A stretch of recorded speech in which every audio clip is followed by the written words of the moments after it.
1889, an outlandish newspaper wager sent men on a wild 6-month chase through Gold Rush, California. Not for fortune, but to ensnare a living grizzly, destined for brutal public contests. Monarch became the reluctant star, but the real story isn't about spectacle.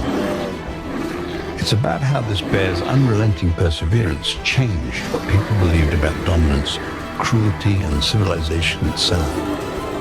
So what really happened when Monarch met the chaos of a city craving violence? This is the story of Monarch, the bear, Knuckle Bear. San Francisco's population exploded from a quiet outpost to more than 80,000 almost overnight. Streets teemed with strangers, fortunes made and lost in a single hand, law and order lagged behind ambition, saloons and gambling halls crowded every corner. But the real currency was spectacle, anything to distract from the dust and disappointment. In this world, violence was not hidden, it was entertainment. Bull and bear fights drew crowds by the hundreds, each hoping to see raw power tamed or unleashed. Men wagered gold dust on the outcome, hungry for proof that civilization could conquer the wild. Newspapers fed the appetite, stoking rumors of legendary beasts still roaming California's hills. Dominance rituals moved from the mines to the main streets, where every contest, man against man, and man against animal, became a test to see who belonged in this new order. The crowd itself became a force, demanding ever bigger thrills, setting the stage for the hunt that would make Monarch infamous. Alan Kelly set out with the single mission: find a living grizzly, no matter how long it took. For half a year, he tracked rumors and claw marks through tangled brush and steep ravines, chasing stories that shifted from the Ojai Valley to the San Gabriel Mountains. The search stretched through seasons, each false lead stoking more headlines back in San Francisco. When Kelly finally cornered his quarry, the ordeal was just beginning. The bear fought every chain and battered every log, refusing food, breaking teeth, and leaving his captors bloodied and exhausted. But eventually, Monarch's exhaustion set in, and the prospectors claimed their prize. 4 days were spent dragging the cage down treacherous mountain paths, every mile a struggle against the animal's raw strength. Only then did the journey turn to steel rails, with Monarch loaded onto a train bound for the city. By the time he arrived, the wild was behind him, and the eyes of a restless metropolis were waiting. On November 10th, 1889, more than 20,000 people crowded into Woodward's Gardens, pressing against fences and lining every walkway for a glimpse of the city's newest captive. The air buzzed with anticipation, but inside the cage Monarch stood silent, massive, unmoving, and strangely composed.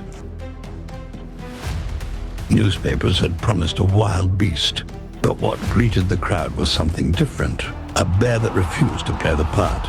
Children were hoisted onto shoulders, gamblers waved wagers, and vendors hawked souvenirs, all feeding the fever of spectacle. And when the gates opened, Monarch met his foe with unrelenting fury, quickly disposing of the threat. He won battle after battle until the final bell rang out. The press christened him Monarch of the Forest, undefeated in battle, and the public responded with awe and curiosity. In that moment, the bear became more than an animal. He was a living challenge to the city's hunger for dominance, a quiet force at the heart of a roaring crowd. Promoters wasted no time turning Monarch's reign into a rolling spectacle.